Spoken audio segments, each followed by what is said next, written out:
Guys, back with another Friday Q&A today.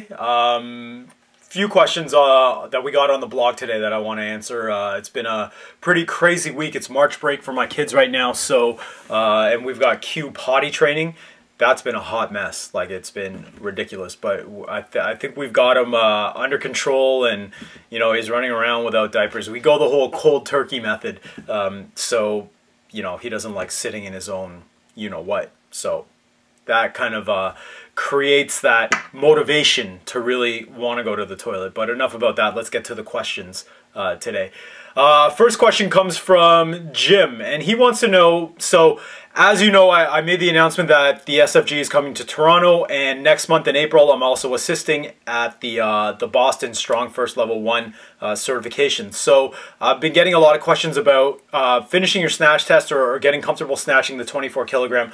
Probably one of the most common questions, and I just had this question from Jim, is how do I get comfortable snatching the 24 kilogram kettlebell? So it's a bit of a jump for a lot of people, especially if you've never snatched it. Now, when you're doing your SFG or your RKC certification for men, 24 kilograms is the bell that you have to get comfortable with. That is your snatch size bell. And so you've got to be able to press it. You've got to be able to do get-ups with it. You've got to be able to do a goblet squat or a double goblet squat with it. And you definitely have to be able to snatch it. And so that whole ballistic movement of trying to get that kettlebell stabilized up over your head and doing it 100 times in 5 minutes is a little bit challenging for a lot of people. So my advice to Jim when I wrote him back was, you need to, number one, get comfortable with stabilizing that weight over your head. So continue doing get-ups. Remember, when you're doing get-ups, you're focused on stabilizing that weight overhead. You'll build resilience in your shoulder. You also build strength in your shoulder in that joint as well, getting comfortable stabilizing that weight at different angles. So make sure that you've got your get-ups and you can do reps with get-ups with the 24. And make sure that you're comfortable doing it with the 28 as well, because as you know, when you start reaching that 4-minute mark, that 4-minute and 30-second mark in your snatch test, your shoulders start to get tired, and so you really want to be able to make sure that you're stabilizing or able to stabilize a little bit more weight than you would, making sure that your shoulder is very strong overhead. That's step number one. Step number two is really get comfortable with doing one-arm swings and doing them for, you know, relatively higher reps, building up endurance in your forearms and in your grip, because you are definitely going to need that. Now, the truth be told, your hands will get torn up and it will be pretty tough. So make sure that you're leaving.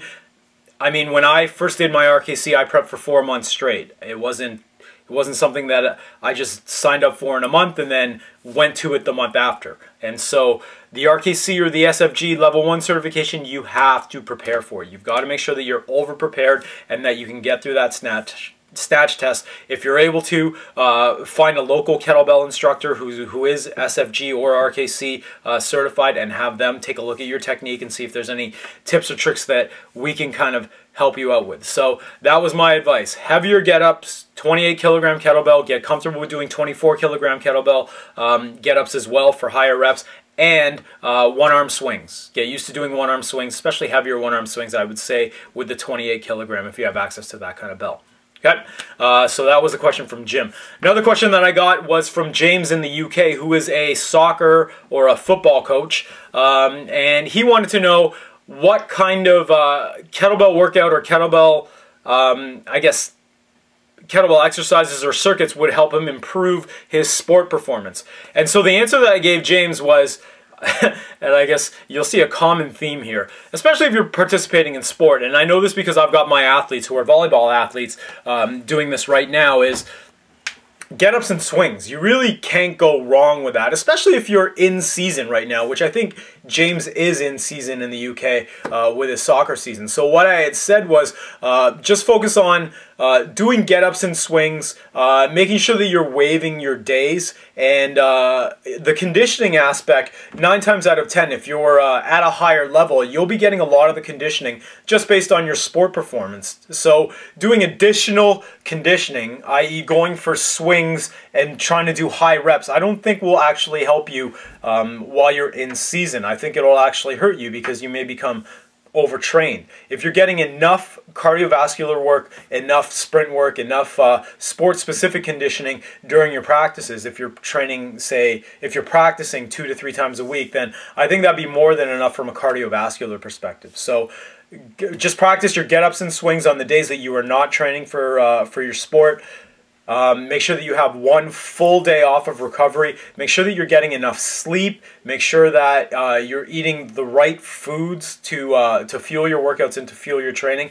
For example, when I wrote James back, I said Monday should be a medium day, and I said do multiple sets of maybe 15 swings within a given time frame, so you can make your workout a density-based workout, maybe doing that within 15 minutes. So I would say 15 minutes of swings, sets of 15, maximizing tension, making sure that you are getting a powerful hip snap, and then doing ladders of get-ups for like maybe 1, 2, and 3 ladders, and then dropping back down, and do that within 15 minutes. That's a 30-minute session right there, not including the warm-up.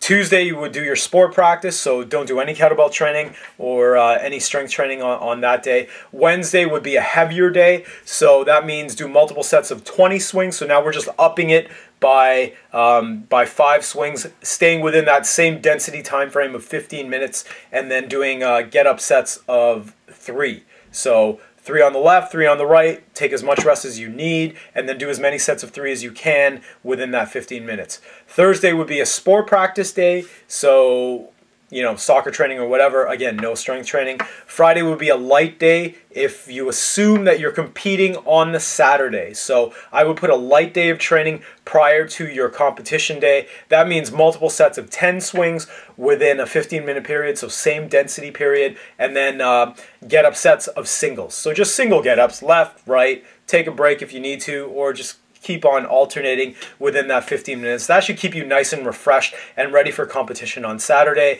and then take Sunday off completely. That's similar to what I have my daughter doing. She's a 14-year-old volleyball player. Her competitions are always on Saturdays, so that's how I've structured her training program. So something similar to that. And then finally, for you runners out there, I got a question from a longtime reader, Scott, who's been a reader of mine since, I think, 2008, 2009, starting with fitandbusydad.com. And he says, how can I best incorporate running into the kettlebell, into your TT kettlebell revolution? I'm not running for fat loss, but I really enjoy it, and I want to try an ultra endurance challenge. So far, I've been running 2 to 3 days per week, and I'm doing your system on the alternate days. So for Scott, kind of the same thing with the sport performance training. I would say make sure that you're staggering your running days and taking one full day off. So I don't know what your running schedule is like, Scott, but I think I emailed you with something specific.